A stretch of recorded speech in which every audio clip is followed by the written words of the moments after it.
Eu acredito que está gravando. Ah, tá, apareceu aquele para mim. Muito bom, então, pessoal.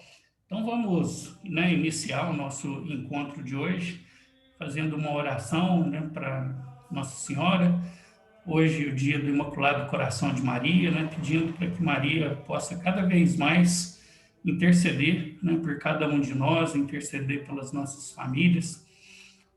De forma especial, hoje, né, vamos rezar por todas as mães, né? Porque Maria, né, é a nossa grande mãe, né? Então, de forma especial, vamos nos recordar aí das nossas mães, né? Se alguém aqui já tiver perdido a mãe, se recorde também, né? Faça aí a memória da sua mãe e reze por ela também. Ave Maria, cheia de graça, o Senhor é convosco. Bendita sois vós entre as mulheres, e bendito é o fruto do vosso ventre, Jesus. Santa Maria, Mãe de Deus, rogai por nós, pecadores, agora e na hora de nossa morte. Amém. Nós estaremos reunidos em nome do Pai, do Filho e do Espírito Santo. Amém. Muito bom, pessoal. Então, na semana passada, né, a gente falou, né, um pouquinho aí sobre as exéquias, né?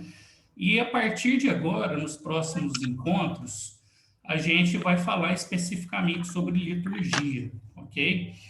E aí a gente eu vou estar trazendo aqui algumas questões, né, de conceito, e dentro dessas questões conceituais também eu vou estar trazendo algumas coisas, né, algumas questões aí que são um pouco mais práticas ali do nosso dia a dia, tá? E vai chegar ali um determinado momento, tá, em que a gente vai fazer o quê? A gente vai se reunir, né, lá na igreja, para que a gente possa, então, fazer ali as experiências práticas mesmo, né, do ministério, né, para aqueles que forem fazer ali a investidura. Tá joia?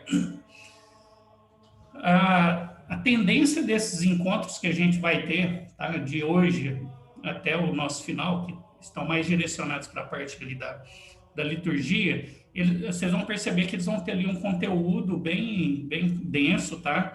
Então, a qualquer momento, tá? Fiquem à vontade para interromper, para tirar dúvidas, para trazer aí as considerações de vocês, tá joia? É muito importante aí a participação de vocês nesse momento. Então, o primeiro encontro, né, hoje, né, essa parte 1 que a gente vai ver sobre liturgia, a gente vai estar falando sobre uma assembleia que responde ao chamado de Deus, né? Porque justamente é isso que acontece.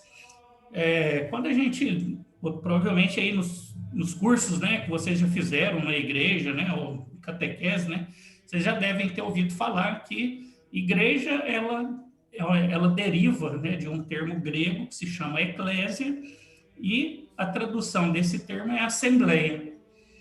E a liturgia é justamente isso, né? É essa assembleia que se reúne atendendo a um convite de Deus, tá? Então, sempre quando a gente pensa, né, fala assim, eu estou indo à missa, né? Por que eu estou indo à missa?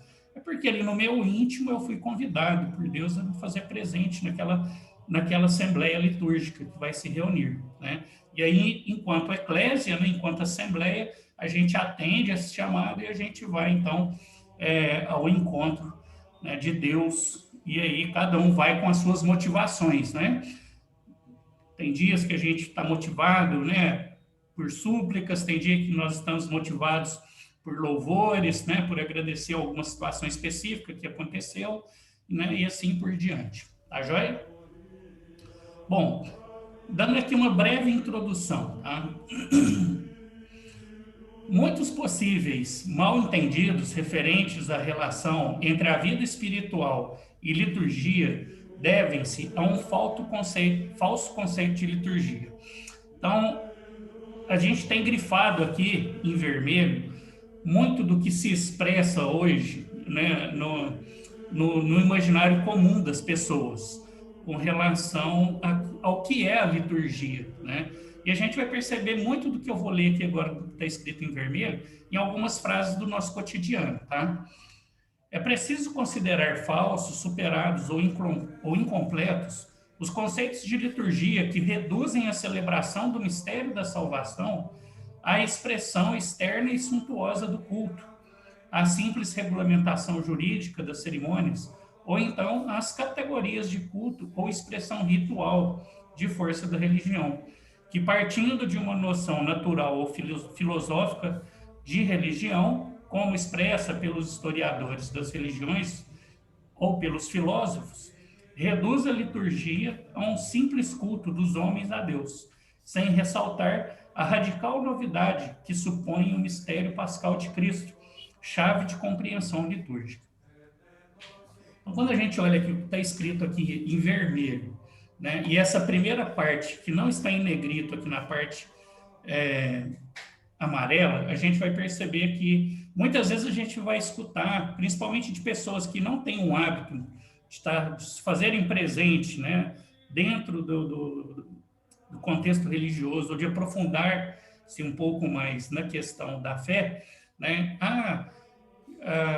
aquela questão de olhar o templo, olhar a beleza do lugar onde ela se encontra, né, ou as roupas com que as pessoas estão vestidas, né, os padres, bispos, diáconos, né, e assim por diante.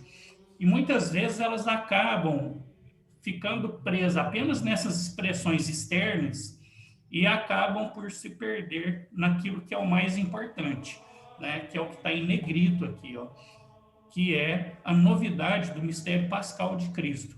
Então, se nós não entrarmos em na liturgia, tendo como chave de leitura o mistério pascal de Cristo, a gente não tem a verdadeira compreensão daquilo que está sendo feito, né? Já dizia, né, os grandes santos da igreja, né? Ir à missa é ir ao Calvário, né? Então, se você vai ao Calvário, né, você está, então, fazendo parte, né, de todo esse mistério que é, né, o mistério pascal de Cristo, né? Então, a gente precisa ter muito bem essa compreensão. O templo, ele é um lugar importante? É, porque é o lugar onde a gente se reúne, sem dúvida, né? As roupas que são utilizadas, né, pelas pessoas que estão ali à frente, elas também são importantes, porque cada uma traz consigo, né, um significado, né? A gente já conversou sobre isso em outros encontros, né? Explicando qual que é o significado da dalmática, do diácono, né? Da estola transversal, da estola do padre, né? Da própria casula que o padre utiliza. Então, cada roupa, ela tem, né? Cada vestimenta, ela tem em si, né, uma característica e um símbolo que nos ajuda a fazer parte, né, desse mistério pascal de forma mais plena. E a gente precisa, então, contextualizar isso, tá joia? E aí, para isso, né, hoje, então, a gente vai passar por algumas definições, ok? Quando a gente pensa em definições relacionadas à liturgia, a gente vai perceber o quê? Que não existe uma unanimidade ainda hoje, né, entre os próprios liturgistas quanto aos problemas de uma definição real, técnica, né, e estritamente dita liturgia. Então, assim, se vocês pegarem diversos dicionários, tá, vocês não vão encontrar ali um significado que seja um significado nisso, tá? Vocês vão encontrar elementos que se parecem uns com os outros, porém, você não vai ver nada muito ali rebuscado, tá? Então, a gente vai passar por alguns elementos que são elementos importantes dentro dessa definição para aquilo que a gente compreende enquanto liturgia hoje. E aí, primeiro, a gente vai se recorrer aqui à etimologia da palavra liturgia, tá? Quanto à palavra liturgia, para indicar um conjunto específico de coisas que nós assim indicamos, sabe-se que ela remonta aos humanistas e liturgistas eruditos. Do grego, leiturgia, né, que é a junção de duas palavras, leiton mais ergo. E ela indica uma obra que dizia respeito a todo o povo no sentido de ser empreendida pelo interesse e pelo bem de todos, sendo assim uma obra pública. E aqui um ponto importante, no começo, tá, essa palavra ela era de natureza política e técnica, ela não estava inserida em um contexto litúrgico ainda, tá? Então, quando essa palavra ela é atribuída, né, ali no mundo antigo, né, ela é atribuída para se falar principalmente, né, dessas naturezas políticas e técnicas, né? Então, quando se falava ali de um juiz, né, de de um político mesmo, né, de uma pessoa que trabalhava, né, para o povo, voltado para o bem, né, de todos ali naquele contexto. Essa palavra ela só vai entrar, né, no contexto religioso a partir da tradução da Bíblia hebraica para o grego, né, que é a Bíblia conhecida como a tradução de 70, que está até aqui em negrito, né, no nosso texto. Aqui a gente está falando só do Antigo Testamento, tá? Quando teve ali aquele movimento da diáspora judaica, né, que foi aquele movimento em que o judaísmo se espalhou, né, os judeus se espalharam e saíram ali de Jerusalém, né, daquela região ali da Palestina, muitos deles se converteram ao cristianismo, né? E ao se converterem para o cristianismo, o que aconteceu? Era necessário eles terem acesso aos livros na língua que eles conheciam, e muitos já não conheciam mais o hebraico, né? Então foi necessário fazer ali uma tradução para o grego. Então nasce, né, ali em Alexandria, né, um grupo de pessoas que vai traduzir essa Bíblia hebraica, né, para o grego, e aí essa Bíblia, então, né, que é composta apenas pelos livros do Antigo Testamento, ela vai se espalhar. E aqui a gente vai ter, então, né, nesse momento da história, o termo, né, liturgia aparecendo, tá? E aí eu vou abrir aqui em Números 4, só para dar um exemplo para vocês aqui, porque esse termo ele começa a entrar dentro de um contexto litúrgico no seguinte sentido, para falar, né, dos serviços que eram feitos no templo por alguma das pessoas. Então aqui em Números 4, 33, vai dizer para nós o seguinte: esse será o serviço dos clãs dos Mararitas, e para todo o seu serviço na tenda da reunião terão a direção de Itamar, filho de Araão, o sacerdote. Aqui, quando fala, né, esses dois termos que fala aqui, serviço,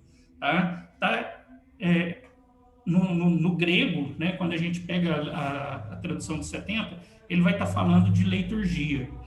Porque quando fala aqui da tenda da reunião, o que era a tenda da reunião? A tenda da reunião era onde ficava o Santo dos Santos, né, que era onde o sacerdote tinha acesso, né, para fazer ali as orações, e era onde ele ia, né, para fazer ali o culto a Yahvé, né? Então, a gente está falando então de um serviço prestado, né, para o templo, né, lá no Antigo Testamento. Depois a gente vai perceber o quê? Que esse termo ele vai ser também utilizado de uma certa forma lá no Novo Testamento.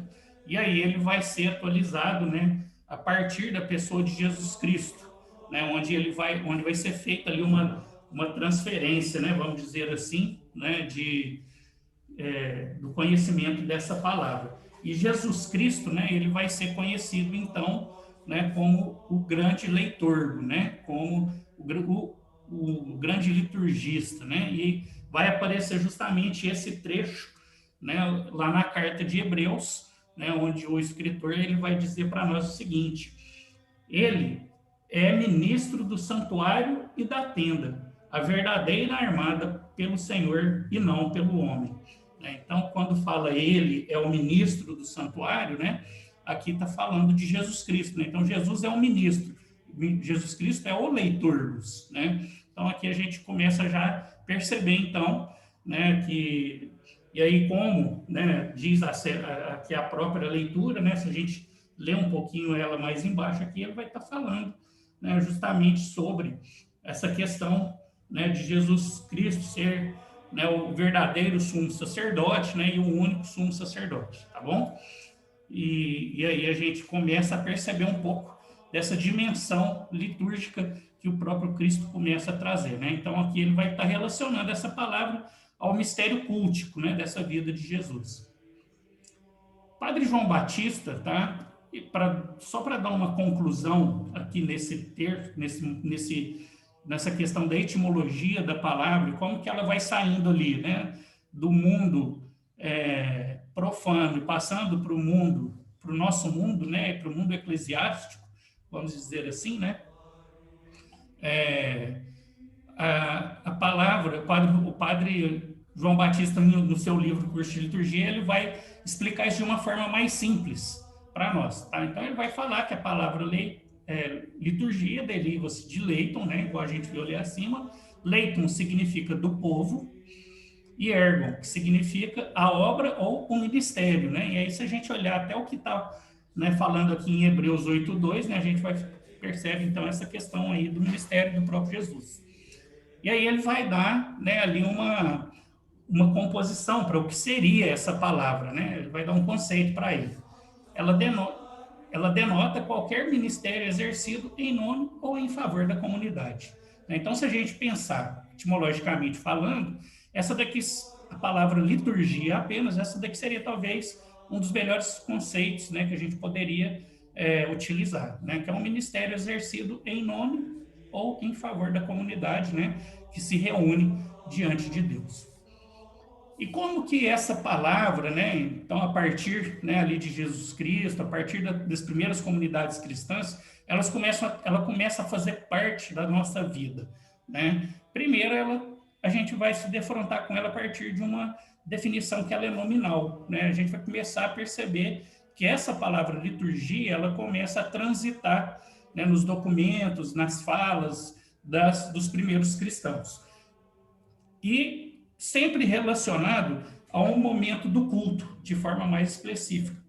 E os santos padres, né, muitas vezes, eles vão falar o quê? Da liturgia sacra, né? Então, eles vão estar entendendo, e aí eles vão falar de liturgia sacra sempre que eles querem se referir a qualquer tipo de serviço sacro que é exercido pelo clero, tá? Seja o diácono, o presbítero ou o episcopo, tá? Então, a gente vai ter esse movimento ali na carta, nas frases, né, nas falas dos santos padres. Depois a gente vai perceber também nas constituições apostólicas, né? A missa, ela vai começar a ser chamada de liturgia, tá? Então, as constituições apostólicas são documentos que nascem, né, e transitam ali no Oriente entre os séculos 3 e 4, né? Século 3º e século 4. E ali a gente já vai perceber, então, a missa, né, sendo reconhecida por aquele povo como a liturgia. E a partir do século IX, né, de uma forma geral, no mundo helênico, né, os gregos eles vão usar esse termo, né, exclusivamente para se referir à missa. E ali, a partir disso, então, ele vai se ampliar, né, a partir do mundo grego e entra também no mundo latino, né, e toma forma. Então, nominalmente, né, as ações litúrgicas, elas começam a ser reconhecidas como liturgia. E aí o padre João Batista ele vai falar que também existe uma definição que ela é essencial. E a definição que ele dá como essencial é a seguinte: liturgia é o culto da igreja. Então, assim, é uma frase bem curta essa. Porém, ela tem aqui um grande...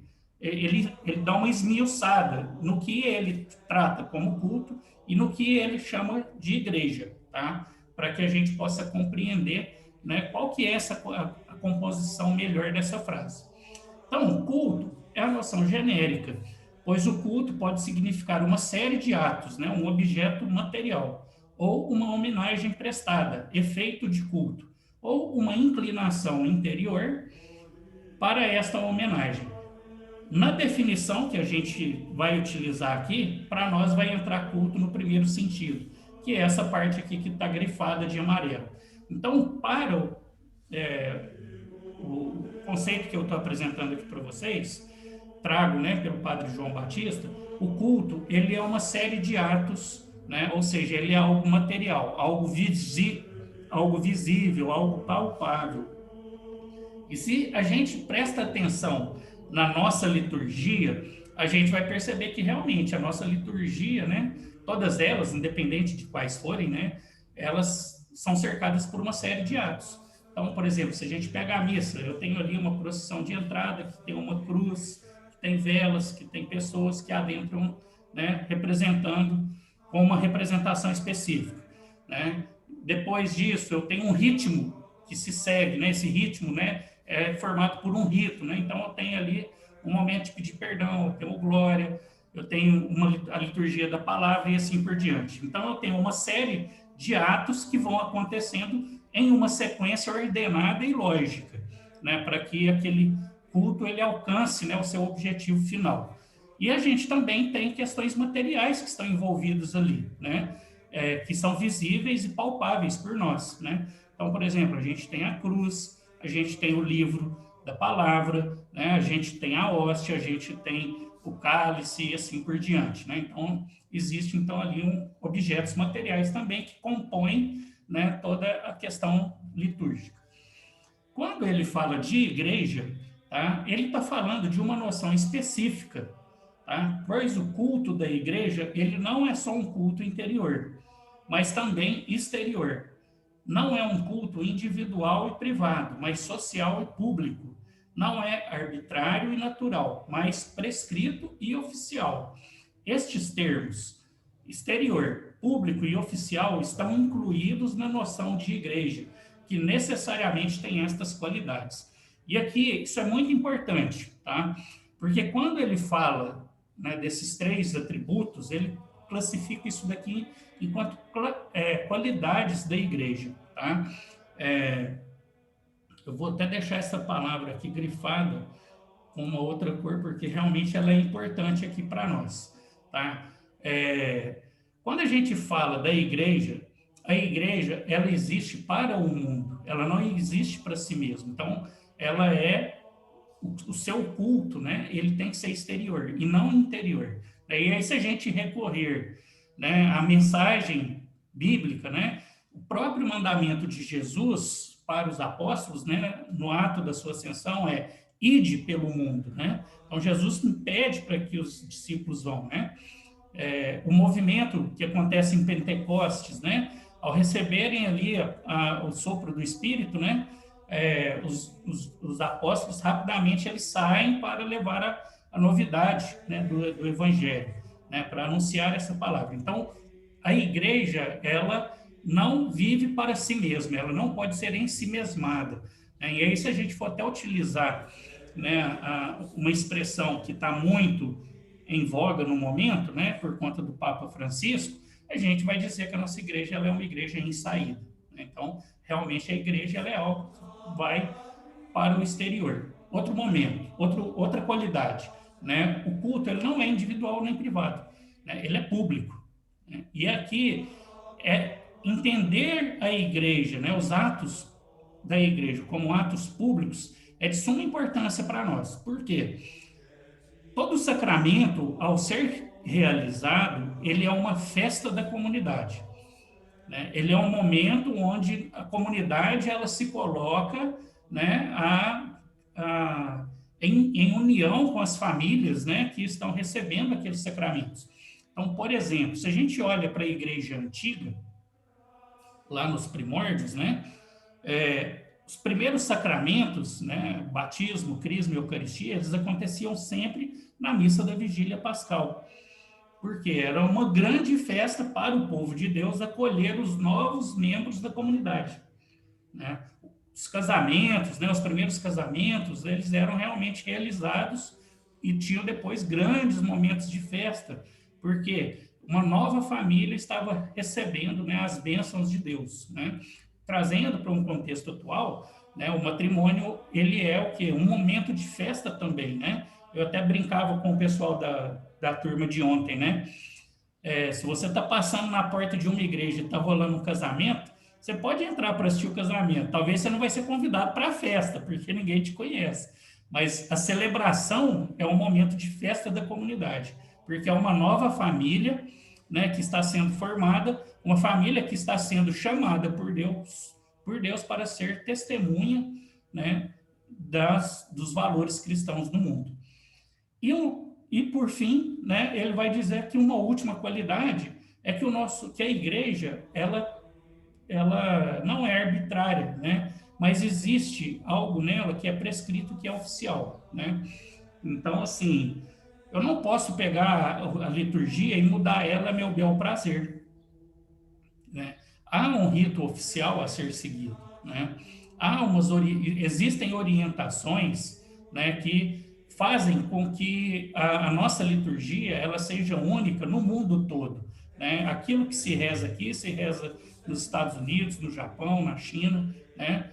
Apenas a língua se muda, mas o rito, a estrutura é a mesma, né? Então, há um motivo para que ela seja oficial, porque o que nos une enquanto cristãos é justamente isso, a celebração da liturgia, né? É sabermos que fazemos parte de um corpo místico universal guiados, né, por um mesmo caminho. Então, por isso que a gente não pode fazer mudanças nos ritos de qualquer forma. Então, quando a gente pensa em igreja, a gente tem sempre que pensar nessas três qualidades, né? Primeiro, uma igreja exterior, com ritos públicos e oficiais, ok? Pessoal, até aqui tranquilo? Algum comentário?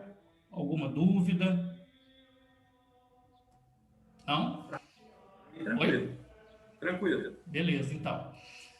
Joia. Então, até aqui a gente viu algumas definições, né? Agora a gente vai ver o que o magistério da igreja fala sobre liturgia, tá?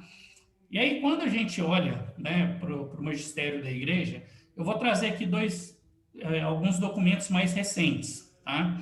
Para que se aproximam mais do nosso tempo. Até porque o objetivo mais é a gente estar atuando em cima de um contexto litúrgico do nosso tempo, tá? E aqui eu já aproveito para deixar claro um ponto que eu acho que é relevante. Quando a gente teve o Concílio de Trento, lá no século XVI, a igreja, naquele momento, logo após o Concílio de Trento, a igreja ela formata, né, uma missa que ela ficou conhecida por diversas formas, né? A missa rezada em latim, a missa do Padre de Costa, a missa tridentina, né? Às vezes vocês já devem ter ouvido esses nomes por aí. O nome correto dessa missa é Missa do Rito Extraordinário, tá? Por quê? Depois do Concílio Vaticano, que aconteceu na década de 60, foi feito ali uma solicitação para que houvesse um novo rito de missa. E aí, então, foi-se feito a missa, né? Ela teve aí, a partir da Sacrosanto Concílio, né, um novo formato, né, para ser rezada. E aí é esse formato que a gente reza hoje, tá joia?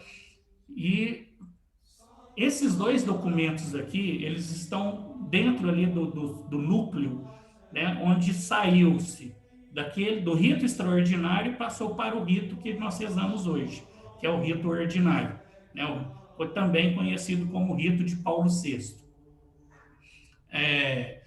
A encíclica Mediator Dei, né, ali no finalzinho do século XIX, começou a existir dentro da igreja um movimento que chamava-se movimento litúrgico, ok? Que era um movimento de renovação da liturgia, pois passados-lhe quase 300 anos, né, do Concílio de Trento, as pessoas perceberam que estava se fazendo necessário, né, fazer uma atualização, né, na forma de se rezar a missa. Não perder a essência de como a missa era, permanece, a estrutura é que modificou-se, tá? E aí, dentro desse contexto, a Mediator Dei, ela é uma encíclica, toda ela escrita com o pensamento na liturgia, e ela está no seio do movimento da renovação litúrgica, tá? E aí o Papa Pio XII, nesse momento, ele vai definir, né, ele vai dar uma definição doutrinal para a liturgia. E lá no parágrafo 17 da Mediator Dei, vai estar escrito o seguinte: a Sagrada Liturgia é, portanto, o culto público que nosso Redentor rende ao Pai como cabeça da Igreja, e é o culto que a sociedade dos fiéis rende à sua cabeça, e por meio dela ao Eterno Pai. É, em uma palavra, o culto integral do corpo místico de Jesus Cristo, ou seja, a cabeça e seus membros. Então, aqui a gente tem, pela primeira vez na história, vamos dizer assim, né, uma definição doutrinal, né, do que é a Sagrada Liturgia, né, por meio de um documento da igreja. E aqui eu registrei algumas palavras, eu deixei grifadas, porque elas são palavras que vocês já devem ter percebido que estavam ali naquelas definições, né, que apareceram ali acima, né, apresentadas pelo padre João Batista, né? O Concílio Vaticano II, ele vai fazer o seguinte: ele vai, então, determinar, a partir da Sacrosanto Concílio, que hoje é o documento principal que nós temos como base para a liturgia, tá? Então, tudo que nasceu depois da década de 60, né, depois do ano de 1963, falando sobre liturgia, tem que ter nascido baseado em cima desse documento, tá? Se não tem citações ou não está baseado na Sacrosanto Concílio, né, a gente pode dizer que não é um documento que tem ali, né, as orientações conciliares dos papas. Com razão, se considera a liturgia como o exercício da função sacerdotal de Cristo. Nela, os sinais sensíveis significam e, cada um à sua maneira, realizam a santificação dos homens. Nela, o corpo místico de Jesus Cristo, cabeça e membros, presta a Deus o culto público e integral. Então, aqui a gente vai perceber o quê? Que o Concílio Vaticano II ele vai pegar aqui, né, um pouco do que é, né, o conceito, né, da Mediator Dei e vai dar uma rebuscada nele. Tem um aspecto aqui que é muito importante, tá? É quando a gente fala, né, se a gente olhar tanto no primeiro conceito quanto no segundo, essa questão do corpo místico de Cristo, tá? Então, primeira coisa, a missa, né, quando a gente fala especificamente da missa, a missa é um culto onde nós prestamos reverência, né, nós prestamos adoração a Deus. Então, a missa, ela foi feita para prestar culto a Deus, tá? Então, por isso que a missa, ela não se vocês olharem nos ritos, né, por exemplo, dentro ali do missal, né, a gente não tem a Ave Maria rezada dentro da missa, né? Então, quando se reza a Ave Maria, ele, na verdade, está fazendo um adendo ao rito, tá? Um padre que reza uma celebração e não reza a Ave Maria, ele não está fazendo nada de errado.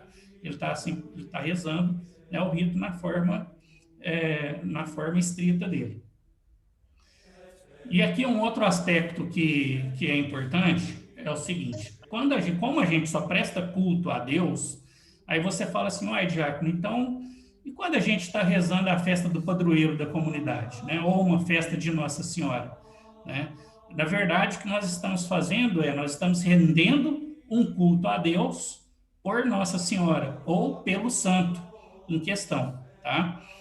Então, assim, a gente está se valendo da experiência de Nossa Senhora, daquilo que ela representa na vida de fé e como ela direcionou a vida dela para o projeto de salvação, né? E tendo ela como exemplo, nós rendemos um culto a Deus. Da mesma forma, os santos, né?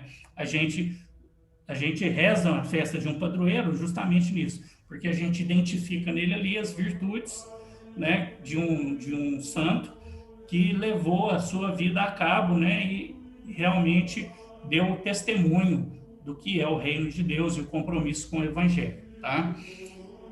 E enquanto corpo místico, né, e aí um outro ponto, quem rende culto a Deus? Jesus Cristo. E nós também rendemos culto a Jesus Cristo e por meio dele rendemos culto a Deus, né? Tanto que a gente tem, inclusive, aquela oração, né, lá no final ali no finalzinho ali da oração eucarística, onde o padre, né, rende graças a Deus e ele eleva, né, o corpo e o sangue de Cristo, né, ali então transubstanciados, né, mostrando o sacrifício de seu filho para ele, né? E aí ele rende graças a Deus. E nós, por Cristo, com Cristo e em Cristo, também rendemos graças a Deus, né? Então, é aquela oração que a gente reza ali. Por Cristo, com Cristo e em Cristo, a Deus Pai, nosso Senhor, todo louvor e toda glória, né? Então, é a gente falando que é Cristo quem rende graças, né? E por ele e com ele nós também rendemos graças a Deus. Ok? Tranquilo até aqui, pessoal? Dúvidas, considerações? Beleza, beleza. Então, bora lá. Bom, eu quero destacar aqui alguns aspectos que são relevantes aqui para nossa, dentro desse contexto, né, que a Sacrosanto Concílio apresenta para nós. O primeiro deles é o sacerdócio de Jesus Cristo, tá? O exercício do sacerdócio de Jesus Cristo é o conceito-chave e fundamental da teologia litúrgica. Então, quando a gente pensa na liturgia cristã, né, de forma específica, o sacerdócio de Jesus Cristo, ele é o conceito-chave, né, para que toda missa aconteça, para que todo sacramento aconteça. Por quê? O presidente da celebração, ele faz isso in persona Christi, né? E os fiéis que estão ali juntos, né, estão também como membros de Cristo, né? Porque fazem parte desse corpo místico, né? E aí, dentro da proposta, né, do que é a economia da salvação, que vai de Pentecoste até a parousia, a igreja, por força do Espírito Santo, se torna o lugar da presença da ação salvífica de Cristo, por meio da palavra, dos sacramentos e da oração. O sacerdócio de Cristo e o seu mistério pascal estão presentes no templo e alcançam todos os homens na igreja, especialmente nas ações litúrgicas. Então, quando a gente fala da economia da salvação, né, e desse sacerdócio de Jesus Cristo, a gente está falando que nós, enquanto cristãos, somos convidados, após cada liturgia, repetir no mundo, né, fazer do mundo, né, através das ações litúrgicas, o sacerdócio de Cristo e o seu mistério pascal se tornar presente novamente no tempo e na história, tá? E aqui, quando a gente está falando da economia da salvação, a gente primeiro está recordando que já fomos salvos por Jesus Cristo. Contudo, de Pentecostes, que é quando o Espírito Santo recai sobre os apóstolos, até a parousia, que é o retorno triunfante de Jesus, essa história, ela continua a ser escrita por cada um de nós. Então, o que significa isso? A igreja, que somos nós, por força do Espírito Santo, né, a gente continua a fazer presença de Cristo, né, desse sacerdócio de Cristo na vida das pessoas, né? Não só um sacerdócio cultual realizado mediante ali as ações litúrgicas, mas principalmente um sacerdócio voltado, direcionado pela caridade, né, que nós realizamos no cotidiano da nossa vida. Nesse contexto, né, a gente precisa ter acesso também e saber dessa função sacerdotal que também nós temos, né? Cristo nosso Senhor, pontífice escolhido de entre os homens, né? Aí essa citação que em Hebreus vai retratar isso, fez do novo povo um reino sacerdotal para seu Deus e Pai.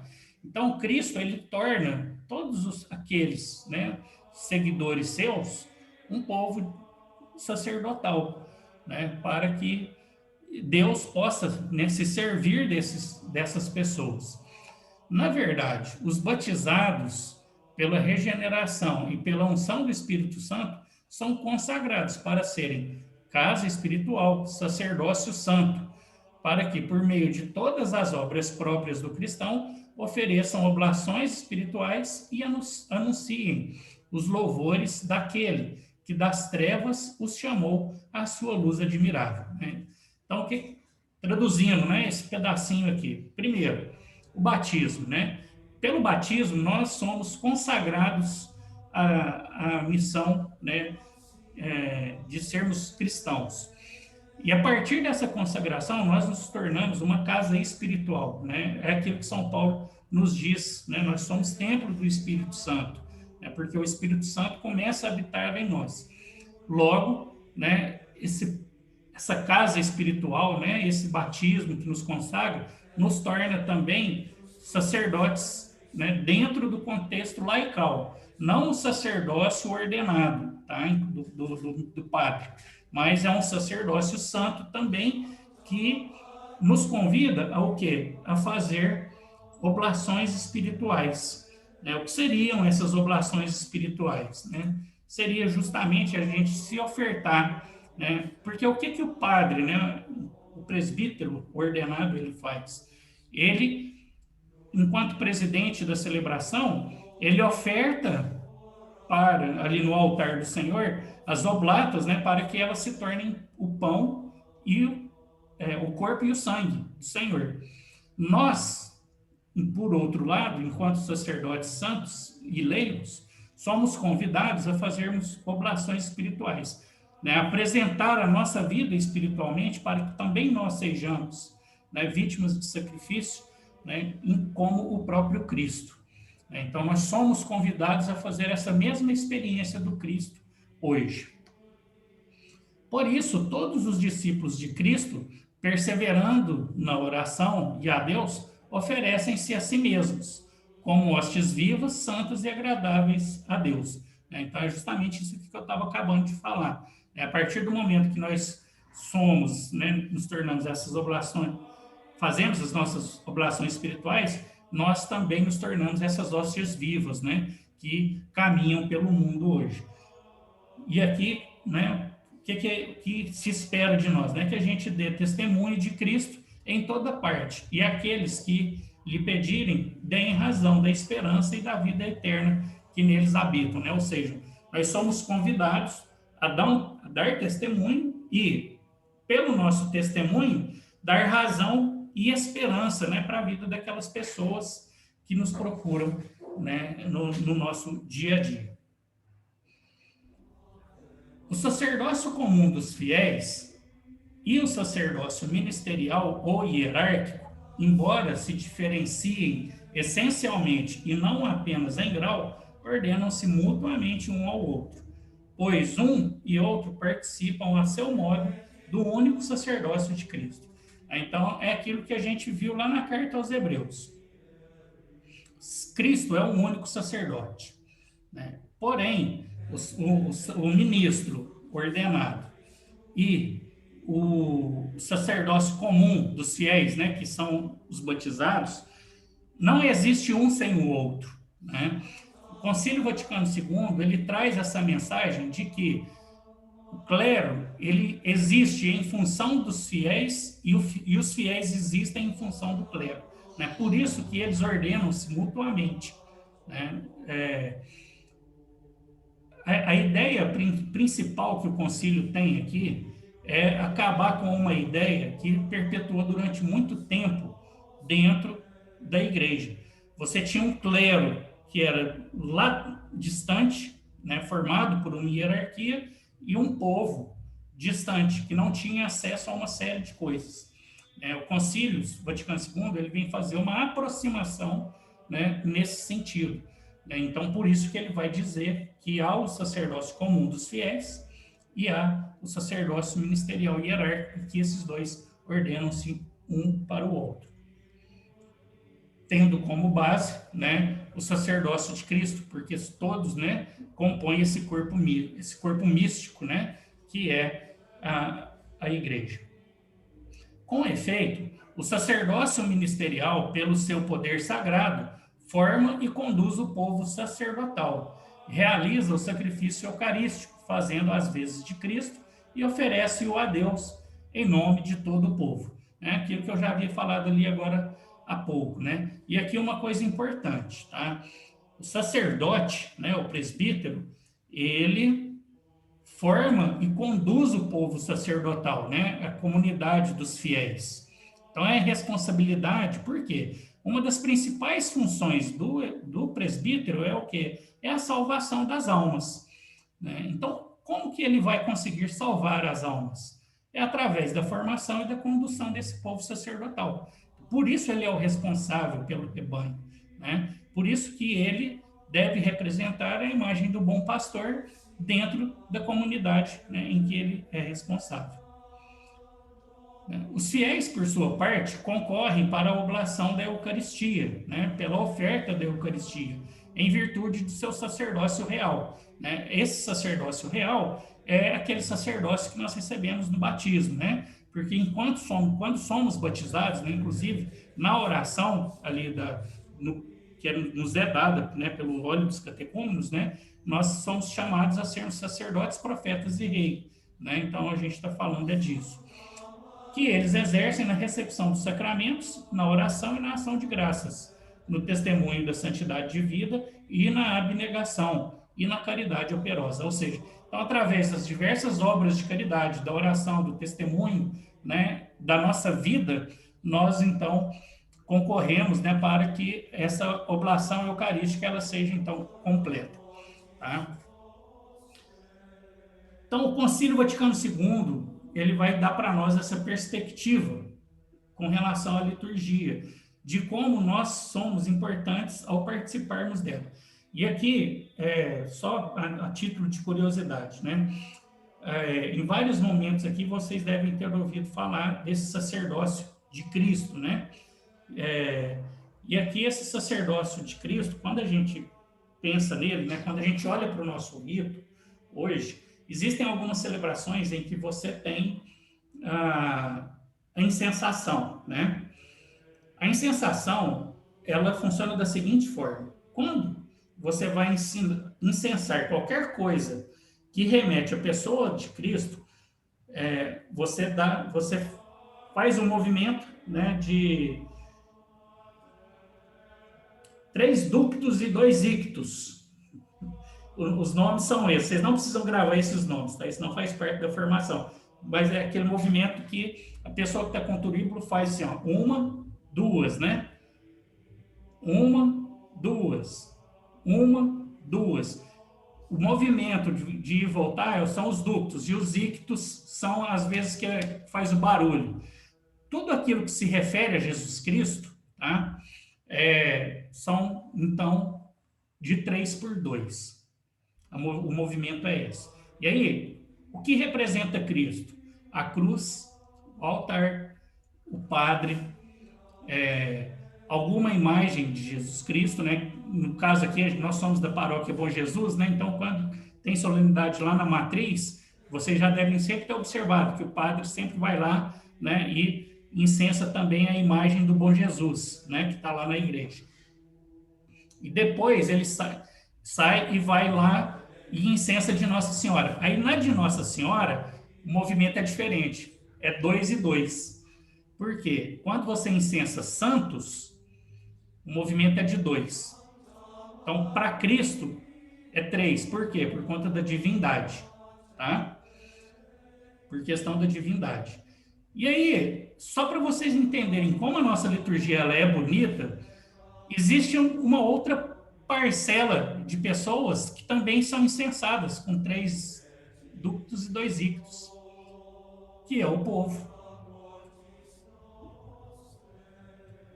Nós fazemos parte desse corpo místico que é Jesus Cristo. Quando Cristo se encarna, ele traz para a nossa humanidade a plenitude do ser humano. Então, por isso, nós somos incensados também, da mesma forma que se incensa o Cristo, né? Porque também somos convidados a fazer a experiência, né, que ele mesmo fez aqui nessa terra. Tá joia? Então, só para vocês entenderem, e isso também justifica também um pouco disso daqui, ó, que está escrito aqui, ó. Que apesar de diferir-se essencialmente no grau, o padre, né,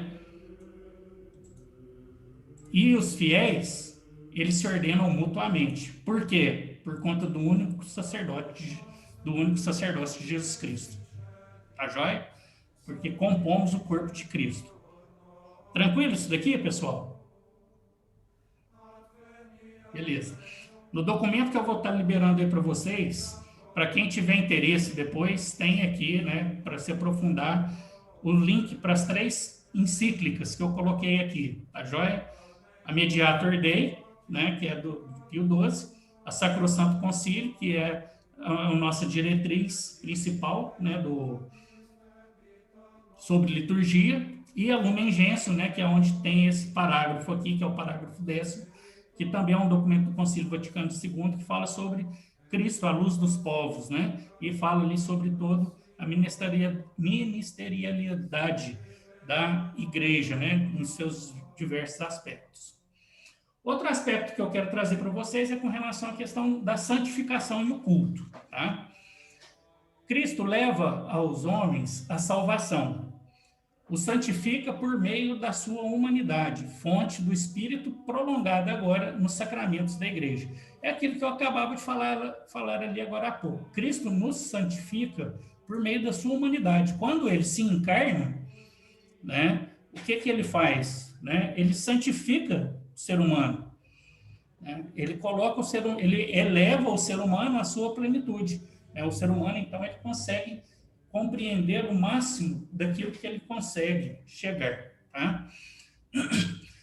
E essa salvação, que já foi concedida por Cristo, né, que já nos foi dada por Cristo, ela é prolongada agora na história da igreja pelos sacramentos. Né? Então, é uma responsabilidade nossa, né, o zelo e o cuidado pelos sacramentos. Do mesmo modo, o Senhor rende eternamente ao Pai um culto de amor e de obediência. E isso daqui também é de suma importância, né? Quando a gente pensa no culto que Cristo obedece, que Cristo oferece a Deus, né, vamos recordar ali a paixão, morte e ressurreição de Cristo. Pensando Cristo enquanto Deus e enquanto homem, ele poderia muito bem ir contra o seu Pai, né? Ele teria poder para isso, né? Contudo, ele, terminada a Santa Ceia, ele vai para o Jardim das Oliveiras fazer as orações, né? Ele pede para que se afaste o cálice, mas ele fala, faça-se a sua vontade, não a minha. Né? Ou seja, ele mostra ali a questão da obediência filial, que ele tem até o fim, né? Que acaba levando ele até a morte. Morte que é uma morte que se dá por amor. Né? Amor por toda a humanidade. Humanidade esta, né, que ele santifica pela sua humanidade. Ele permanece no céu como esteve na terra, o maior adorador do Pai, a realização absoluta e suprema da religiosidade. Ou seja, Cristo é o maior adorador de Deus, né, e nós somos convidados a nos espelhar neles. Nesse movimento cultual, Cristo associa sempre a si a igreja, sua esposa muito amada, repetindo a Deus Pai nela o culto de toda a humanidade. Então, quando nós nos reunimos em comunidade, né, para fazer esse movimento cultual a Deus, ele é feito por toda a humanidade, pelos crentes e pelos não crentes, né, porque nós rezamos por aqueles que creem em Deus, mas rezamos também por aqueles que não creem, para que possam crer e se converter a esta boa notícia. Nesse contexto, a salvação ela vai compreender o quê? Um duplo movimento de libertação dos pecados, com todas as suas consequências, e doação da vida, com toda a sua plenitude. Então, a santificação ela vai trazer para nós esse movimento. Né? Primeiro, ela nos liberta, e depois, né, livres e conscientes, nós somos convidados, então, a doar a nossa vida com toda a sua plenitude, para que o reino de Deus aconteça. E aí a gente vai entender uma situação que às vezes vocês já devem ter ouvido, né? Alguém falar assim, padre, você reza, na sua igreja você reza missa de cura e libertação? E aí às vezes o padre fala assim, reza, né? Toda missa, ela é de cura e libertação, justamente por conta desse movimento duplo que existe, né, no processo de santificação. Né? Se a gente olhar nos ritos próprios da igreja, não existe um rito específico de cura e libertação, porque toda missa ela é uma missa que nos cura e que nos liberta. Né? Se nós não entramos na missa, né, dispostos a receber essa cura, né, e essa libertação daquilo que nos amarra, né, nós não estamos fazendo bom uso espiritual, né, do momento que estamos ali dentro da celebração eucarística. E na Eucaristia, o culto e a santificação, eles são expressos no grau mais elevado, né? Na oração eucarística e na comunhão, ou seja, né, é ali na Eucaristia, né, em que a partir daquele momento que eu participo daquela oração eucarística, eu sou convidado a fazer memória daquilo que Cristo, sou convidado a fazer memória daquilo que Cristo vivenciou com seus apóstolos e depois, pela comunhão, partilhar isso com os outros, né, que vão cruzar o meu caminho, né? Então, a oração eucarística, ela pede justamente isso, né, que o mesmo Espírito que transforma as oblatas no corpo e sangue de vinho, transforme também nós naquilo que nós vamos comungar, que é o próprio Cristo, né? Então, é na Eucaristia que realmente vai se dar ali, né, o cume, né? Nós vamos alcançar ali o cume do culto e da santificação das nossas vidas, tá? Tranquilo até aqui, pessoal? Tranquilo, beleza. Beleza? Então, bora lá. Nesse contexto, tá? A gente vai perceber, então, aqui que o culto, ele envolve, primeiro, um diálogo, tá? E o diálogo, ele vai sempre estar traçado por esses dois pilares aqui, a palavra de Deus e a aliança, tá? E aí, quando a gente observa, lá a partir do Antigo Testamento, né, a gente vai ver que o culto que Yahvé espera do seu povo, ele não pode limitar-se ao louvor formal e ao gesto puramente exterior, nem a uma atitude interna de adoração isolados da vida, tá? O culto que Yahvé esperava, já lá no Antigo Testamento, né, dos primeiros crentes, né, vamos dizer assim, ele não pode ser um culto que fica isolado apenas ao templo, né, apenas ali as reuniões que acontecem na tenda, né, da reunião, mas ele tem que ser um culto que ele tem que estar ligado estritamente à vida, né? Ele não pode estar isolado. Eu não posso fazer a experiência da palavra e da aliança e deixar isso, né, ali guardado e isolado, né? Guardado só para mim e para minha vida. Então, é muito importante a gente perceber que aquelas pessoas, né, acolheram a palavra de Deus em suas vidas e depois, conscientemente, assumiram uma aliança com Deus. Elas disseram sim àquela proposta, né, de libertação. E aí, quando a gente fala da liturgia, né, e a gente fala que nós estamos ali no Calvário com Jesus Cristo, né, porque a missa é o Calvário, nós estamos justamente ali fazendo esse diálogo novamente, acolhendo a palavra de Deus na nossa vida e conscientemente, né, renovando essa aliança em nossos corações, fazendo com que, ao sairmos da igreja, sejamos pessoas melhores, né, possamos levar o Cristo para os outros. Então, né, o culto, ele pressupõe, primeiro, uma atenta escuta da palavra de Deus e depois um prolongamento lógico na fidelidade prática a essa aliança. O que significa isso? Eu vou na celebração, eu escuto essa palavra, eu acolho essa palavra do meu coração, eu entendo aquilo que está sendo dito ali.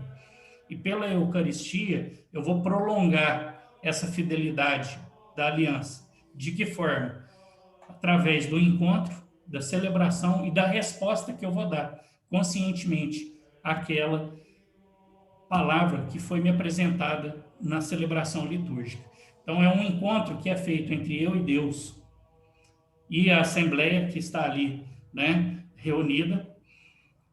Uma celebração que se dá em torno da mesa da palavra e da mesa da Eucaristia, e depois uma resposta, né, que é, ao sair dali, né, qual vai ser a minha postura diante das situações que vão se apresentar para mim no dia a dia.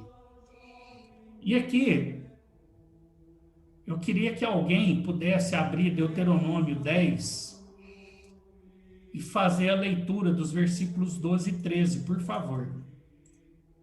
Vai ler.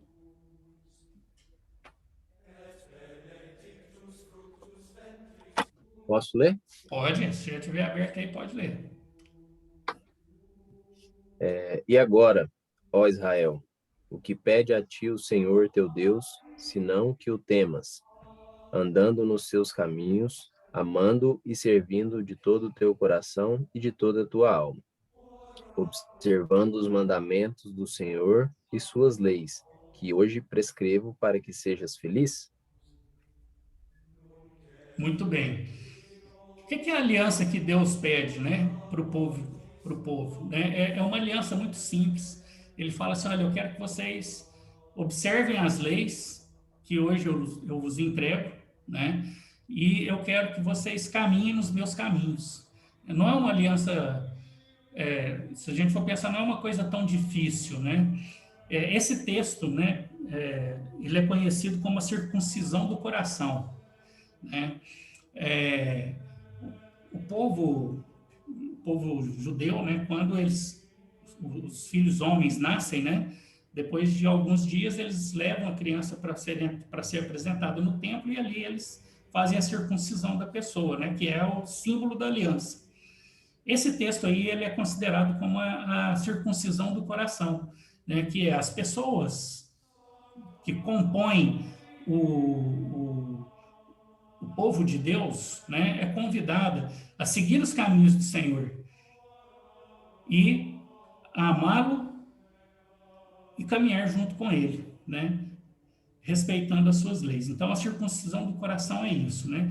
E ainda hoje somos também convidados, né? Se a gente olhar, né, dentro da proposta da liturgia, daquilo que se apresenta para nós no nosso texto, Deus ainda quer a mesma coisa para nós, né? Ele quer que nós o amemos, o louvemos, né? O adoremos, né?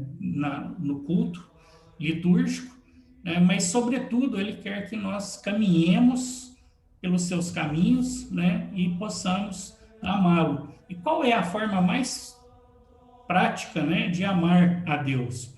É através da caridade que fazemos aos outros, né? Através das obras de caridade, as corporais e as espirituais, né? Quando nós nos colocamos à disposição dos nossos irmãos, né? E aí, assim, né, a gente compreende, né, que a verdadeira liturgia, né, é isso, né? Ela é uma resposta de amor que a gente dá a um Deus que nos ama e que pede de nós um amor de forma livre também. A gente não vai fazer a leitura aqui do texto de Josué, tá? Ele vai ficar para que vocês possam fazer essa leitura ao longo da semana. Aqui é o capítulo todo, tá? Do livro de Josué.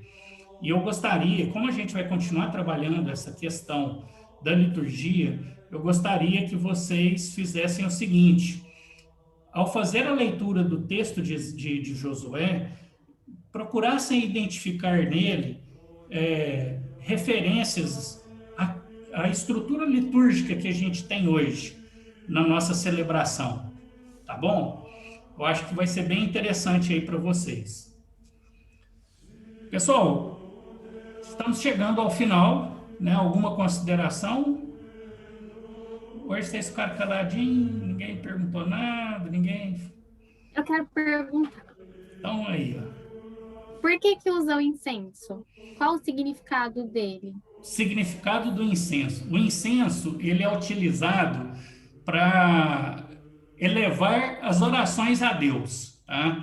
Então, a gente tem, na prática, depois eu posso até passar para vocês, eu tenho um material que fala sobre isso, tá?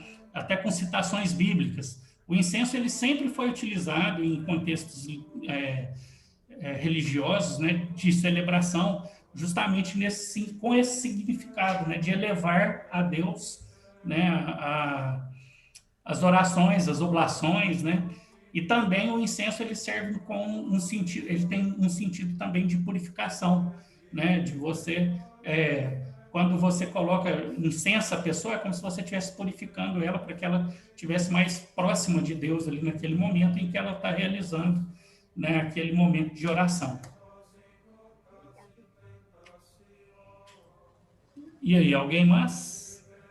Já que eu tenho. Na verdade, eu até tinha anotado duas perguntas aqui. Vai lá. Eu falei, tá gravando hoje, eu falei, não vou ficar interrompendo, não, senão eu falo demais. Na verdade, eu entendi o que você falou, só que eu não compreendi direito. Em questão, por que não reza a Ave Maria? Por que se rezar ou se não rezar tá certo? Tá. Tem padre que reza, tem uns que cada um escolhe um momento, Tá. tem outros que não. Beleza, boa pergunta. A missa, ela é um culto de louvor a Deus. E por ser um culto de louvor a Deus, toda a estrutura está ordenada para Deus. A Ave Maria, ela é uma oração direcionada a Nossa Senhora. Ela não é direcionada a Deus. Por isso, não se reza ela dentro da missa, tá? É por isso. A explicação litúrgica é essa, tá? É errado falar assim, olha, a missa ela se torna uma missa errada se você rezar a Ave Maria, né? Ela perde o efeito sacro dela? Não, ela não vai perder. Por quê? Os componentes principais da celebração, eles aconteceram, tá? Mas você está fazendo um acréscimo, né, por conta própria, tá joia? E aí, quando se faz um acréscimo, você faz um acréscimo onde você bem entende. Aí você fura com o rito. Aí você tem padre que reza Ave Maria no começo, você tem padre que reza Ave Maria depois da pós-comunhão, depois dos recados. Né? Na bênção, depois da bênção. Mas aí depois da bênção final, terminou a missa. Aí você pode rezar. Entendeu? Entendi. Porque daí a missa terminou, a missa termina com a bênção final. Então, você rezou, deu a bênção final, terminou a missa. Aí você pode rezar a Ave Maria. Tem igrejas que fazem o quê? Por questão de devoção, porque assim, a devoção mariana ela é muito forte dentro do cristianismo, né? Existem muitas igrejas que fazem o quê? Elas costumam fazer um breve momento de oração mariano antes da celebração, coisinha de 5 minutos, 10 minutos antes ali. Aí faz esse momento de oração e aí depois prossegue-se com a missa normal, tá? Ficou claro? Ficou. Uma outra coisa, até tinha anotado aqui também, na verdade, é o mesmo caso da pergunta da Ave Maria. Eu fiquei sabendo disso, mas foi uma coisa que eu entendi, mal entendi também. Uma vez eu fui numa missa de cura e libertação. Aí depois eu vi que a missa de cura e libertação ela era igualzinha à missa normal, não tinha diferença nenhuma. E foi o que você falou, né? E aí eu até achei engraçado na hora que você falou, eu falei, não, é mesmo, né? Você já tinha percebido isso já, né? Mas percebi vivendo mesmo. E isso é só o título. É porque o que acontece? Tem alguns... E aí, assim, a gente, é difícil você emitir qualquer julgamento com relação a isso, tá? Mas, às vezes, as pessoas, elas usam de artifício para atrair público.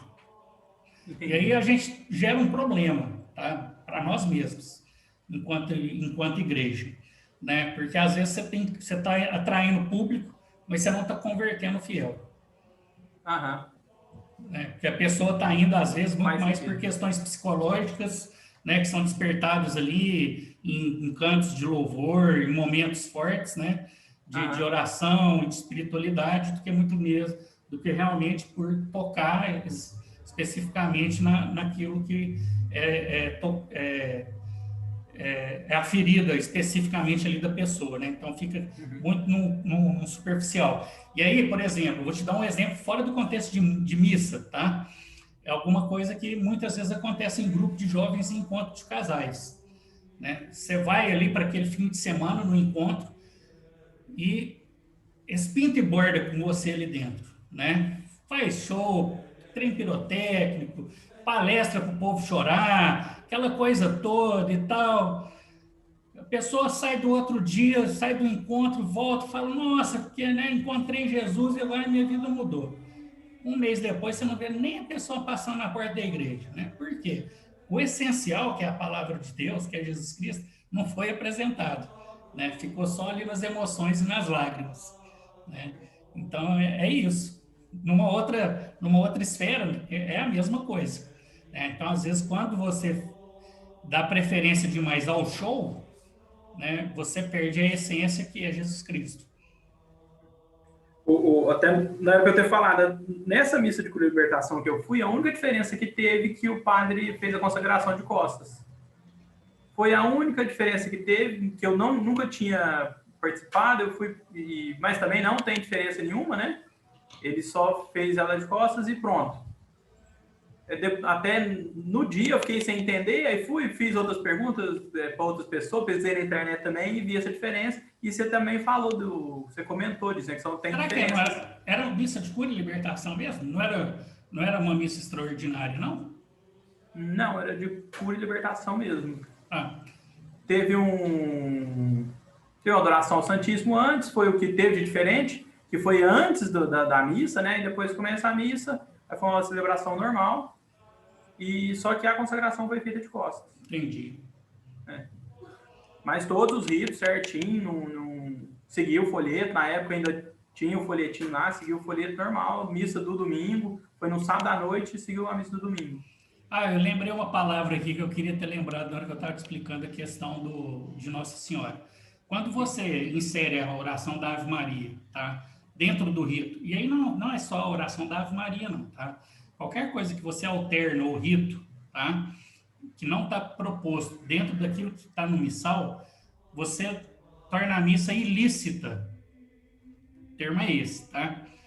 A missa, ela mantém a sacralidade dela, né? Porque o corpo e o sangue de Cristo foram apresentados, foram transubstanciados, então moralmente ela é válida, mas ela é ilícita porque ela tem componentes ali que não são válidos, né? Não tem a aprovação da Sé Romana, né? Que é o Vaticano. Beleza? Não, beleza. Somente obrigado pelos esclarecimentos aí. Joia. E aí, pessoal, alguém mais? Alguém mais? Ninguém? Então, beleza. Bom, para nossa oração final, né, antes de dar a bênção, eu queria deixar aqui uma pequena frase de São João Bosco, né, para que a gente possa refletir um pouco mais aí sobre a liturgia, né? Como não se pode imaginar coisa mais santa e mais preciosa que o corpo, o sangue, a alma e a divindade de Jesus Cristo, assim, ao assistir à missa, você deve estar convencido de que faz a ação mais santa e gloriosa aos olhos de Deus e benéfica para a alma. O Senhor esteja convosco. Ele está no meio de nós. Pela intercessão da bem-aventurada Virgem Maria e de São José, seu castíssimo esposo, descei sobre vós e vossas esposas, famílias, parentes e projetos, a bênção do Deus Todo Misericordioso, Pai, Filho e Espírito Santo. Amém. Bendigamos ao Senhor. Temos graças a Deus. Pessoal, valeu. Obrigado e até semana que vem. Obrigado. Tchau, tchau, pessoal. Até mais, pessoal. Tchau, tchau. Gente, até mais. Boa tarde, pessoal.